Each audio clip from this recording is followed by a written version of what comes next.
Ada juga kegiatan Purana PAJ nih kenapa nih maksud nih? Oke, Om Swastiastu. Nah niki kebetulan tiang sebagai ketua koordinator untuk penyusunan Purana, nih mewakili ketua PADI Jakarta Timur. Ya ini memang Purana dari dulu sebetulnya kita harapkan keberadaannya. Paling tidak itu sebagai standar apabila kita melaksanakan yatnya, khususnya Dewa Yatnya di Pura Aditya, baik itu Puja Wali, rainan-rainan gede seperti Galungan Kuningan, rainan-rainan seperti Purnama Tilem dan sebagainya, segala macam rainan yang terkait dengan beban tenang itu kita atur semua. Tidak hanya mengenai beban tenang, tetapi juga terkait dengan sejarah kita. Sejarah. Kita masukkan di situ supaya umat tahu juga ini kapan dibangun, siapa yang pionir pembangunan pura ini, terus juga di mana letaknya pura ini, gitu ya. Jadi nah gitu yang ketiga mengenai struktur bangunan pura juga. Ada juga. Kita perkenalkan bahwa tempat Mesari apa di Utama Mandala, di Tri Mandala, di Utama Mandala ada apa saja, tinggi-tinggi apa saja, kira yang melihat di situ gitu ya. Termasuk yang di Paduraksa. Paduraksa. Berarti komplit ya.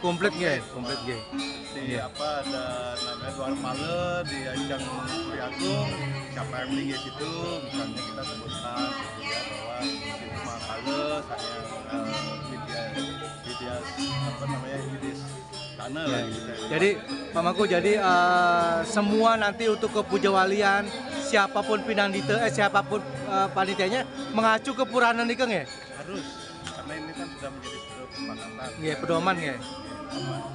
Kita tahu bahwa setiap di Jakarta ini kan banyak sekali etnis dari Singaraja, dari Prambanan, dari Bandung punya ini sendiri-sendiri gitu ya, semua kebiasaan sendiri-sendiri. Nah, dengan Purana ini kita standarkan, jadi oke, itu udah pakai. Karena kan kita tahu tidak harus besar-besar amat, tidak harus selalu sama. Kan yang penting keikhlasan yang utama. Intinya itu. Pahala itu tapi keikhlasan kita itu. Nah itu yang kita datangkan situ ya. Tadi termasuk juga tata tertib. Tata tertib memasuki tempat ibadah ini, pura ini kita atur juga di situ. Siapa yang boleh, siapa yang tidak boleh masuk, kapan dia boleh masuk, kapan tidak. Nah, masuk aturan-aturan untuk Pinandita apa yang harus dilakukan. Kira-kira secara umum. Iya seperti itu. Tetap perawat cantik. Cantik.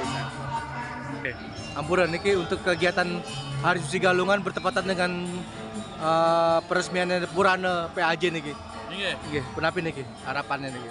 Ya, jadi harapannya Purana ini dipersiapkan baik oleh pengurus maupun tim yang ditunjuk oleh pengurus dalam rangka agar seluruh tata upacara dan sejarah dan segala hal yang pernah terjadi di Pura Aditya Jaya ini dapat terekam dan kemudian dapat menjadi sebuah catatan yang kemudian nanti bisa dapat diwariskan ke generasi berikutnya, tentunya dengan mempertimbangkan dinamika kondisi umat beragama di kota metropolitan Jakarta.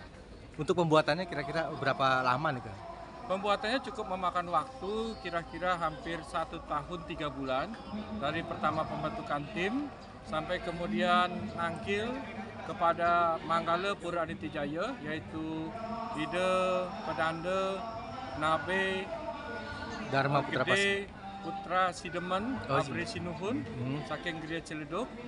Kemudian dilakukan juga Kriya Loka, yaitu narasumber dari beliau menjelaskan bagaimana struktur Mandala Pura termasuk Pura Aditya Jaya, karena kebetulan memang ayahanda beliau Ide Pedanda Wayan Sidemen yang menginisiasi waktu pembangunan pertama kali dari bangunan-bangunan suci Pelinggih yang ada di Pura Aditya Jaya ini. Jadi semua mengacu ke Purana niki semuanya nggih. Nggih betul, karena isinya cukup lengkap dari sejarah Pura Aditya Jaya, kemudian struktur-struktur mandala termasuk bangunan suci dan bangunan profan lainnya, kemudian tata upacara, kemudian upekara sampai dengan uperengga yang digunakan. Jadi siapapun nanti untuk puja wali berikutnya bisa mengacu ke Purana niki nggih. Nggih. Jadi setiap pelaksanaan hari raya dan hari suci terutama Puja Wali dan juga hari raya atau rainan lainnya akan mengacu kepada Purana Nike. Nggih, sip tutup. Rama Santi. Nggih. Om Santi Santi Santi.